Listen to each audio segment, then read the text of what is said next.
Good morning, everyone. All of our participants for this workshop are present in the hearing room. So on December 1st, 2025, the clerk's office issued a document that contains dates for workshops related to the commission staff's formal review of the commission's regulations.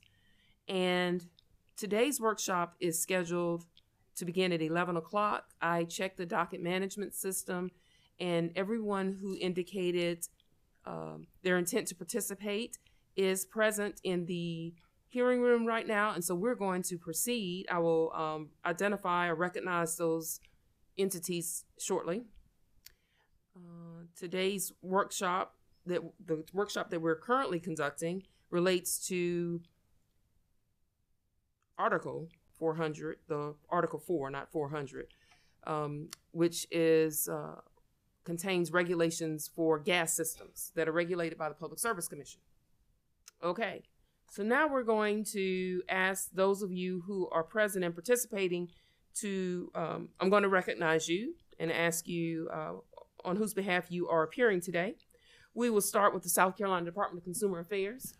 Good morning, Jocelyn Roger Hall with the department. Thank you, Mr. Hall.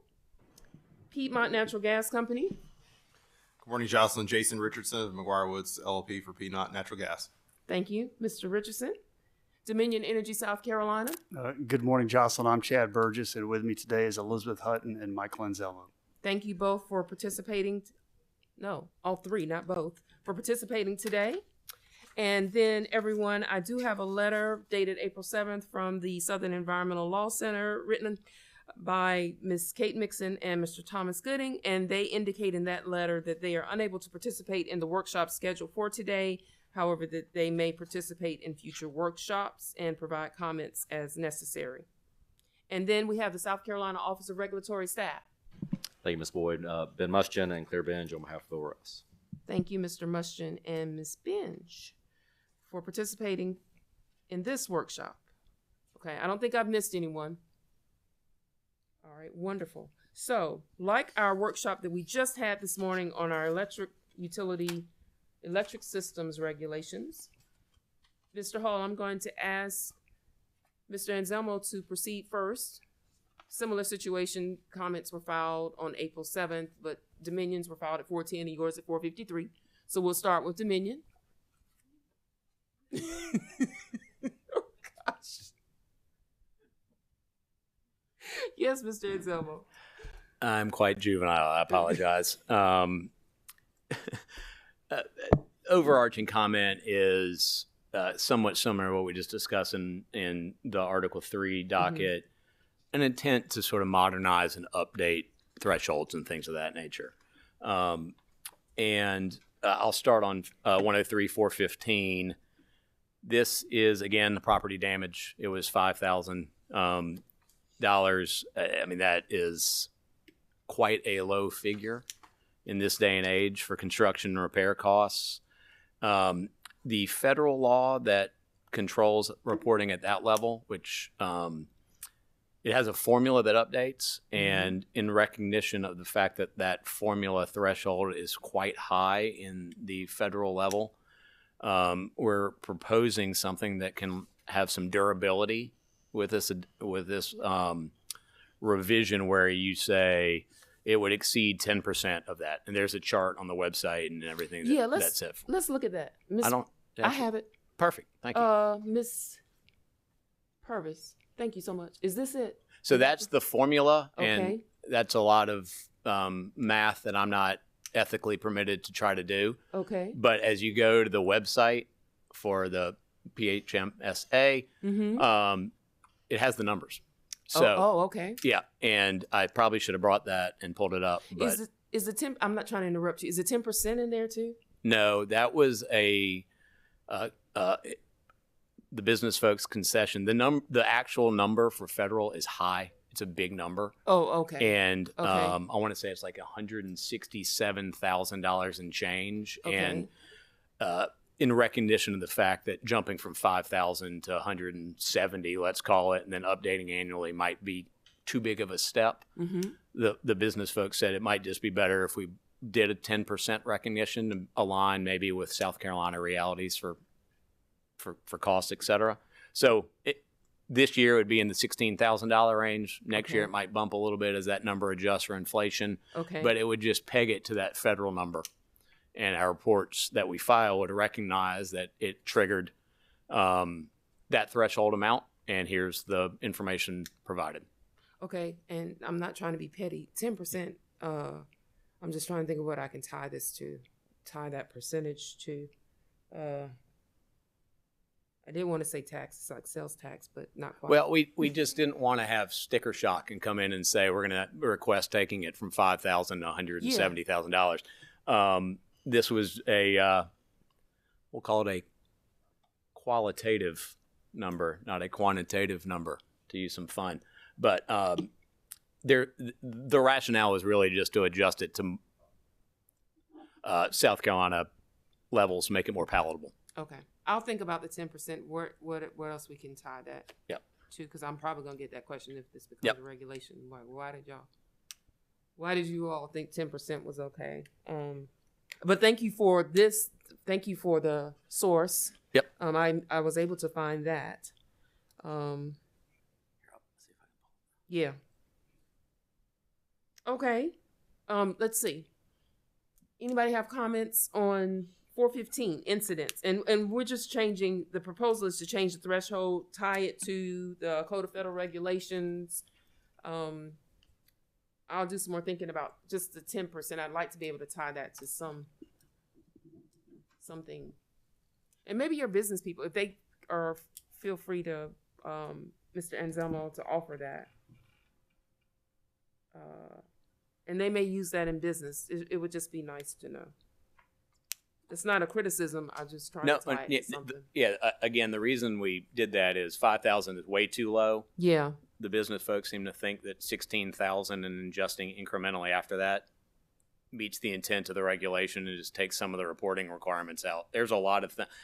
I'll let ORS speak for themselves. They probably get a lot of small little things that get sent over to them because $5,000 is pretty low. Well, but maybe for what's being paid, what is being repaired. Yeah. Sorry, I was off in my own little world for a while. So the 10% would be 16,000 right now. Is that what you said?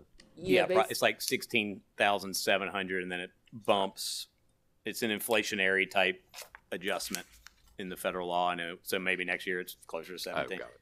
Yeah, I guess in theory it could go down even depending on what inflation does, but that'd be wild. Yeah, I don't think we have any issue with that. Okay. Okay, and remember, I'm skipping you, Mr. Hall, unless you say something. Okay. All right. Mr. Anselmo? 423B is easy. It's just a wrong word. 23B, Insure has a connotation. Yeah. It's insure. 430, I'll pause. I can't imagine anybody has a comment on that, but I'll pause. Oh, excuse me, Mr. Richardson. I forgot. I just left you out. I was thinking about our prior workshop. Excuse me so much. Did you have anything on 415? No, ma'am. Okay. All right. Correct one word. Okay. I skipped it. So I think we're good on 423B. Okay, I need to revert. I started in the wrong spot on my document. saw that. Yeah. So but I figured you would. So 412.2.6. Yes. For those of us who were here 5 years ago, this is a similar adjustment. Yes. Obviously, we are proposing to strike the commission because ORS has that jurisdictional pipeline safety requirement in reporting the commission is unnecessary. The addition are to say that the reports that we file will be those set forth in the federal rules. And the reason we do that is because of striking the specific A, B, and C. There's more reporting things in the federal requirement. And then, to be honest with you, it is quite onerous, if not impossible, to keep tracking each welder that comes in. The federal requirements require the certification of the welders, and you report that the welders are certified, but not like the listing of the names, etc. Okay. So the short version is, one, striking the commission out of this regulation due to ORS's exclusive responsibility in this area.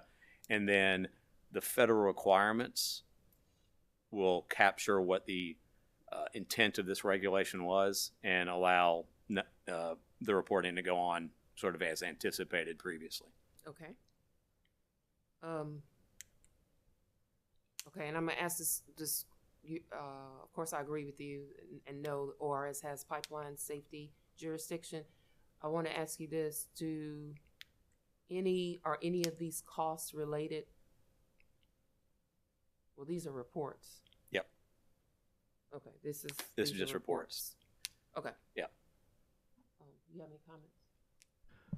No, I don't think so. I think that makes sense to me. I did not focus on that one, so I need to run that by my pipeline guy. But if we have a problem, I'll file a comment. But I think that makes sense.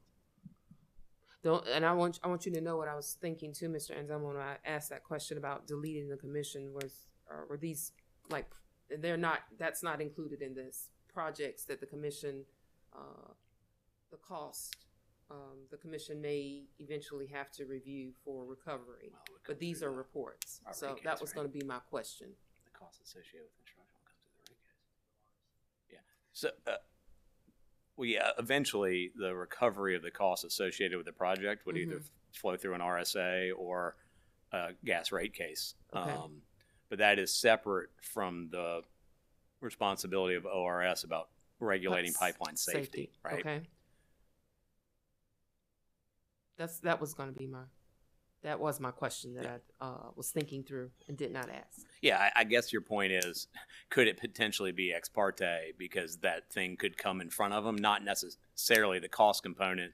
Obviously, the commission has the jurisdiction to deal with reasonable and prudent cost expenditures, but not pipeline safety. Right. Yeah. Right. Okay. You ready to move on? Same reg, 412.2.7 this time.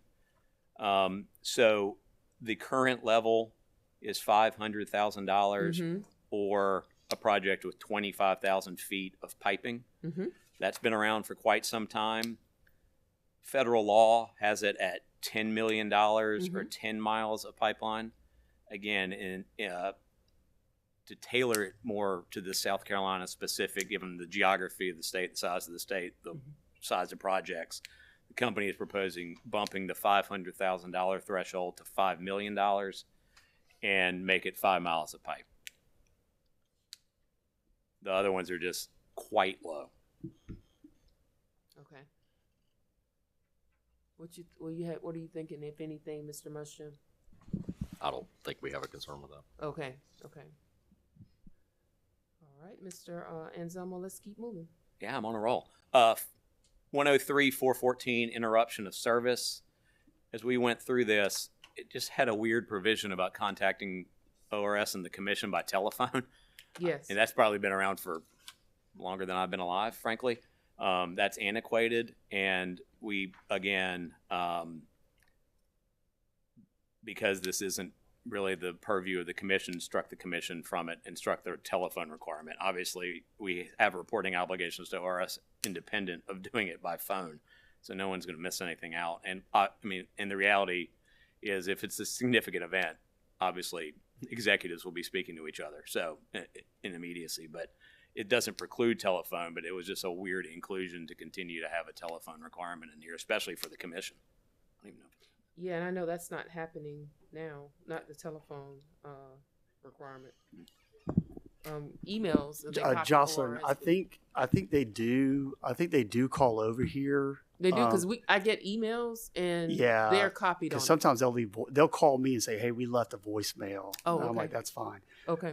So I do know they try to do that, and then Okay. you're right. They do the email as well. Yeah.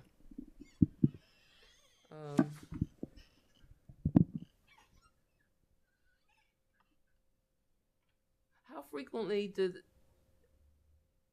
well, I don't know that the outages, interruptions of service is what I should say, are very frequent as it relates to the more than 6 hours in duration.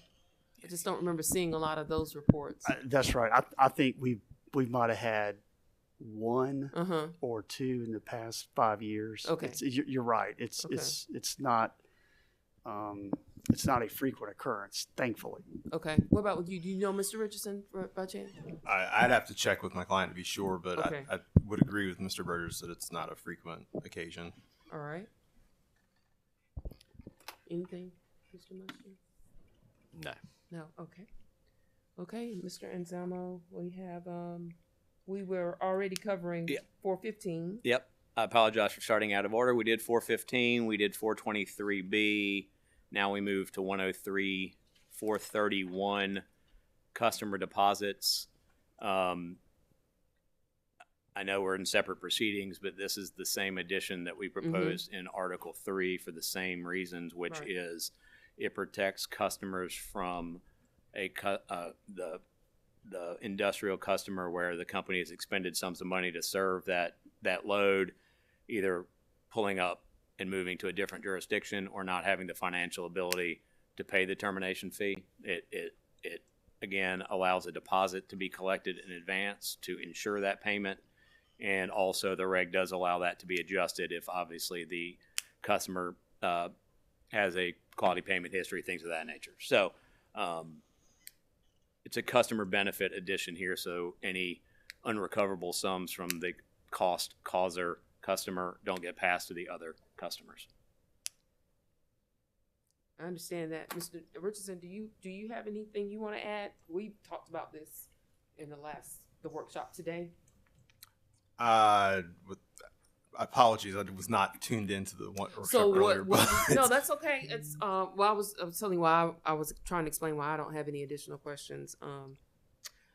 Mr. Anselmo and I think Mr. Burgess may have chimed in on this. Basically, sometimes these customers, the customers that are referenced for the new section, require.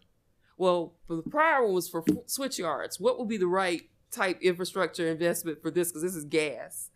Yeah.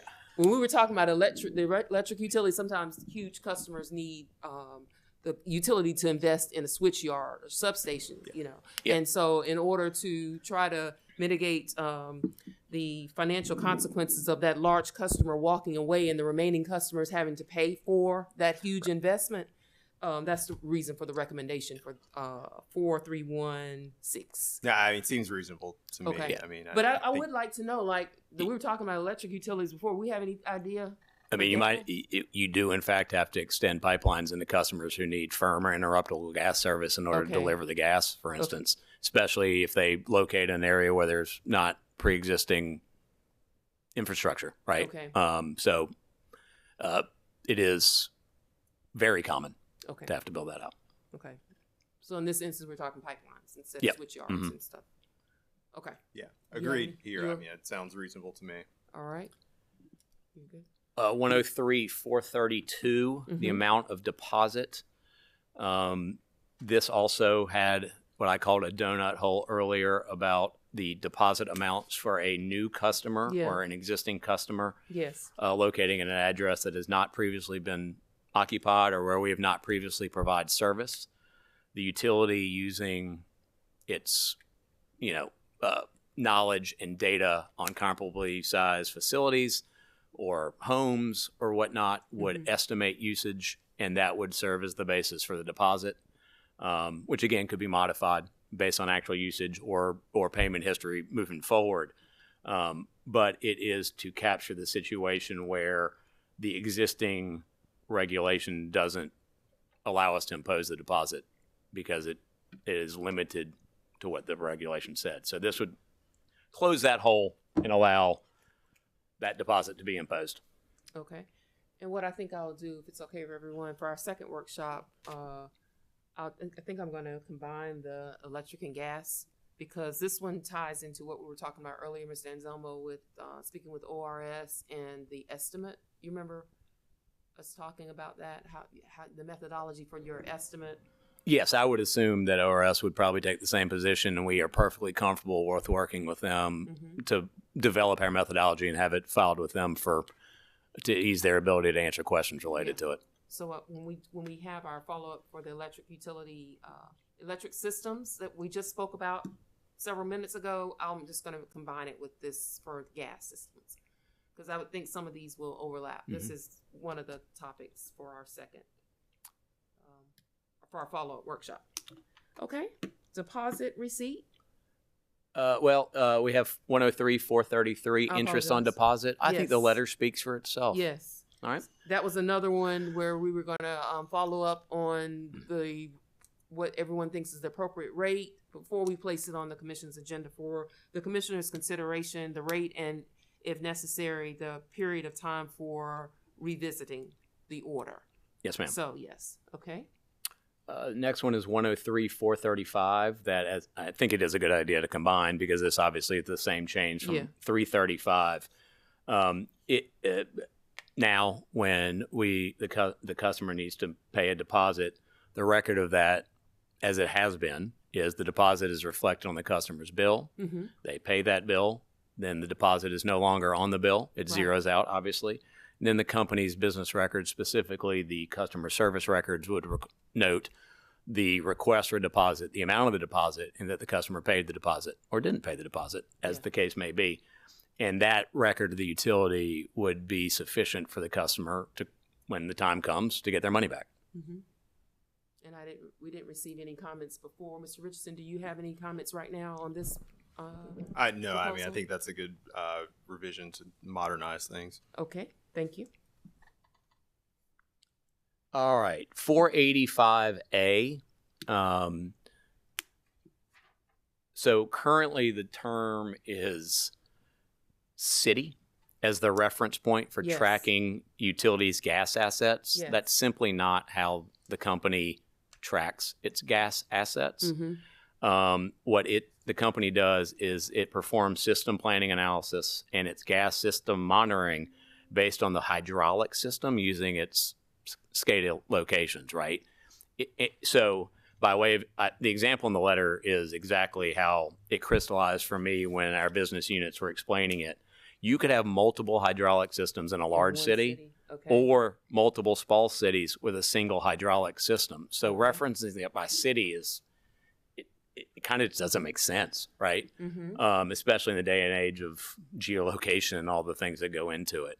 So what the company has proposed is to strike the language regarding the city and then put the pressure recording device language back in that was struck later, and then have it done for each separate hydraulic system, since hydraulic system really is the unit of measurement, not the city.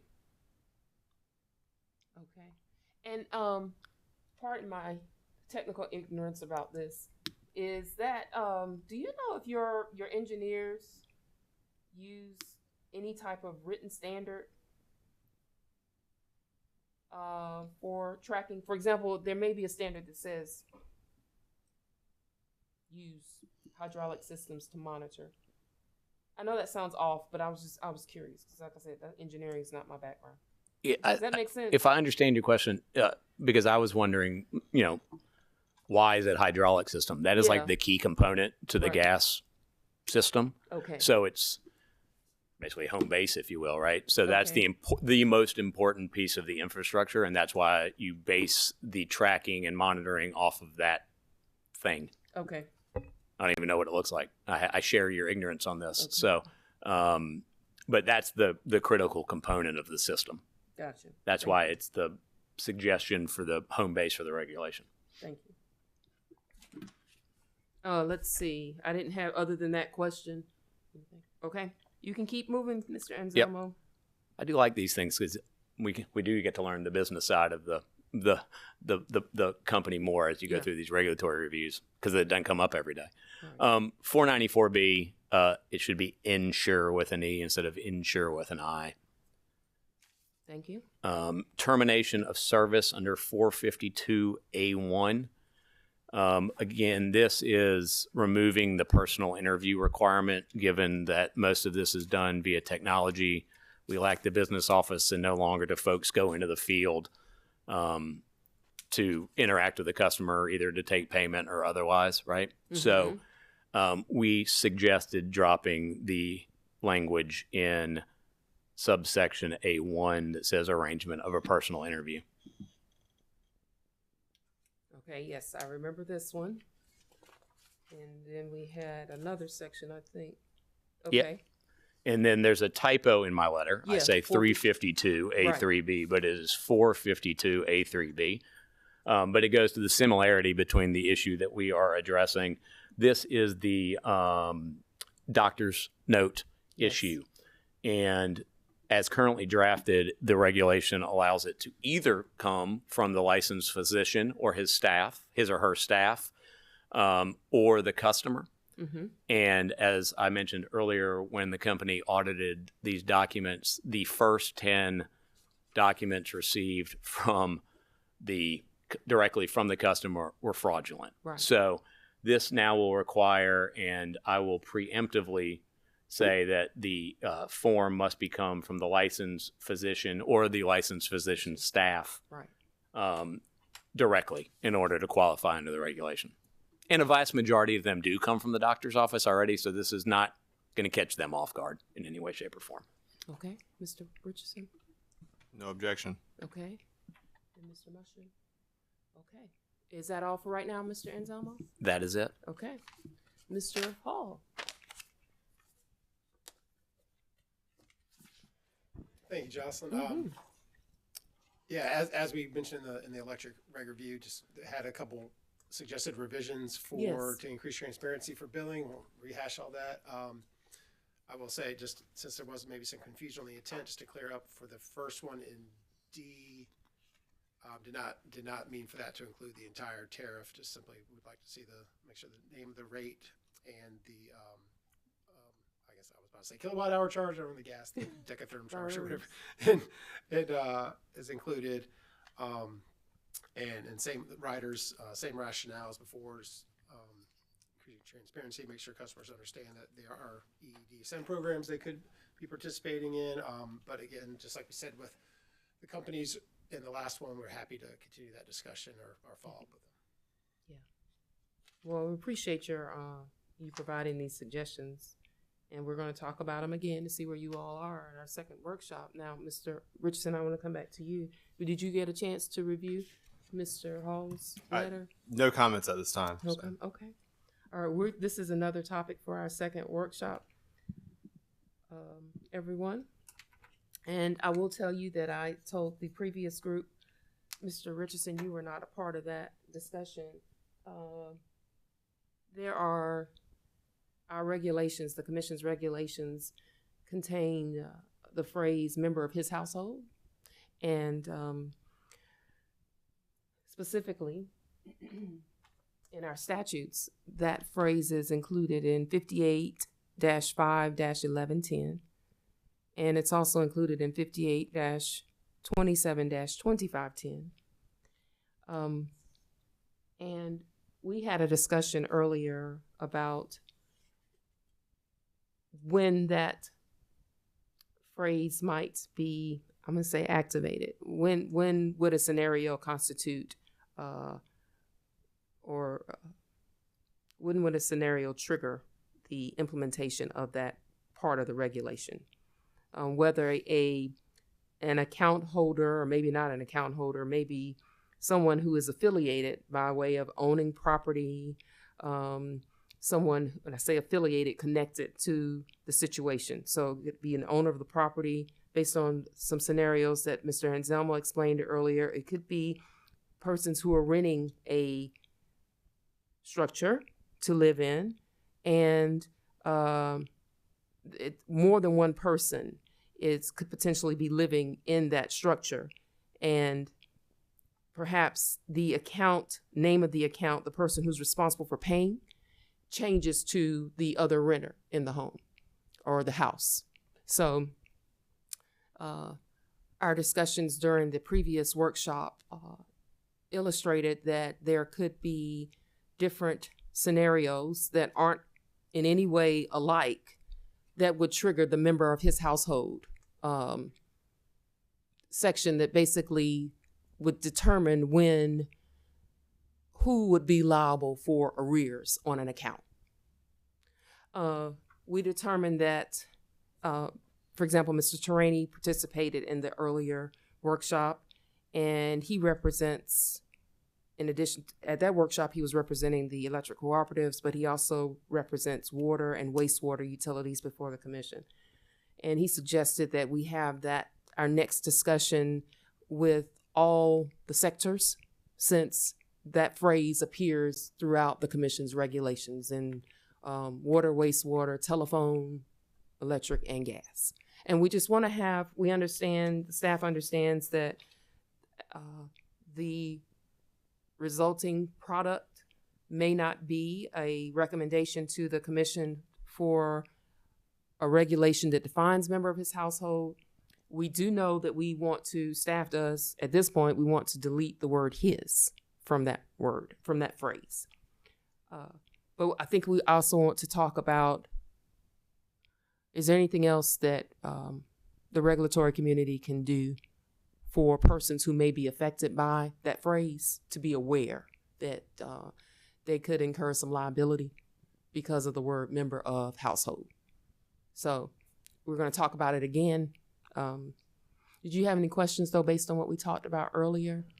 No, I mean, that makes sense to me. I mean, I think anytime we can, make sure things are clear rather than nebulous would be helpful. So, I look forward to future discussions on that topic. Okay. I'm trying to think if there's anything that I left. Oh, I know. I did tell the earlier participants that I did a search of the South Carolina code, and I could not find where member of his household is defined, but I found household member in 2 sections. One was in the Crimes and Offenses, Title 16, and it's very limited. It's like spouse, child living in, it's very limited, like 4 sections. And then another one is in Title 20, which deals with domestic relations, 20-4-20AB. The definitions were very similar. They weren't definitions for member of his household, but the household member. I was just trying to find whatever I could find. But other than that, I think that what I've told you is what we talked about earlier today. And we're just going to have another discussion to see what else we can, whatever other issues or just to make sure we thoroughly discuss it. And as I told the other group, if we don't recommend a regulation, fine. Maybe there are some other, maybe there's something else that we just weren't able to discuss this morning to make it clear to people that as an account holder, you may be, even though you may not live in a structure with someone else, there could be potential liability for you after you're no longer a resident. Okay? Yep, understood. All right. Ms. Boyd, Yes. Mr. because these are currently separate docket numbers and proceedings, Mm-hmm. I was wondering if Ms. Wheat had the ability to do something. I think our back and forth on the electric side of this conversation was equally applicable to the gas side, even though we talked in terms of electric service and things of that nature. Mm-hmm. So with a caveat of every reference to electric could be, you don't need to make the strike through. It's equally applicable to the gas discussion. I think the record would be best served, maybe Ms. Wheat, if possible, could just import in our back and forth question and answering into the record of this proceeding. For the house member of his household? Yes. Okay, yeah. Ms. Wheat, would you do that, please? Just use, this is a workshop, so we don't have to worry about judicial notice and evidentiary rules. It's not applicable here, but would you do that for us? Okay.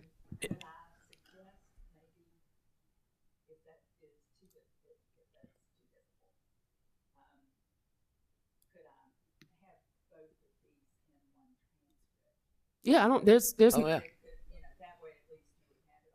Mm-hmm.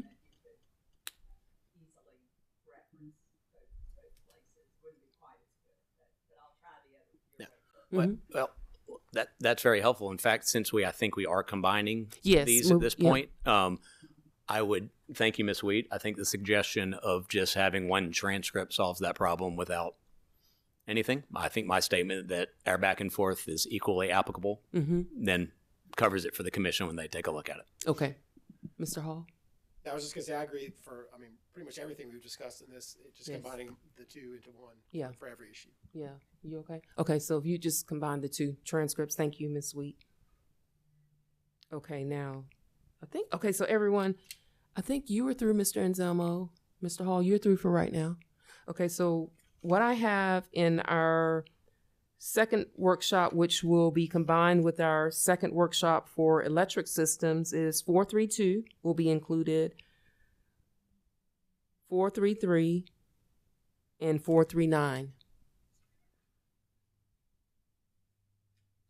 So 432 is the amount of deposits.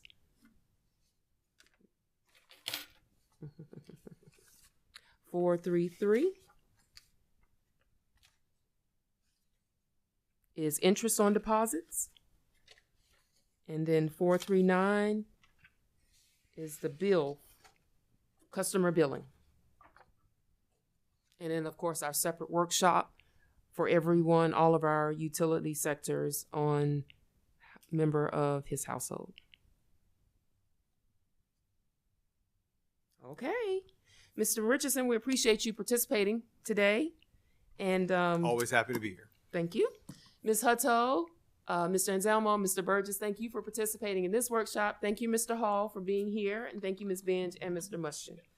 And so we'll see you at our second combined electric and gas utility regulation workshop, okay? All right, thank you.